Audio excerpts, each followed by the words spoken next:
Good morning mga kapamilya, mga ka-farmers. Nandito tayo ngayon sa Geneva, Switzerland. Ito po ang sitwasyon dito.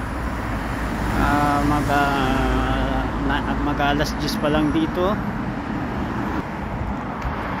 Malamig na po dito, mga mga 4 yata dito, 4.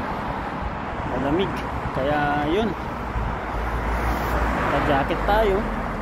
Meron tayong kung sakali man na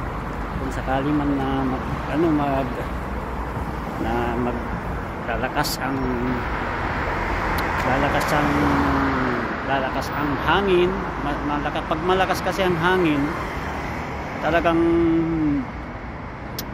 malamig eh. Kaya eto, nandito na kami ngayon sa Geneva.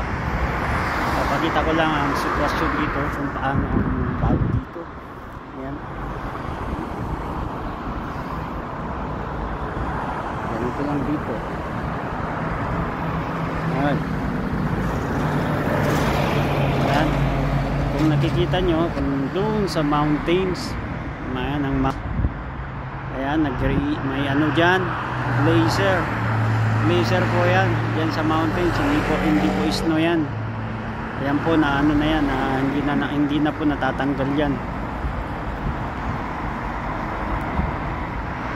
Okay, mga kapamilya, mga ka-farmers, luto na lamang at hintayin ulit ang ating latest na pangyayari dito sa Geneva, Switzerland.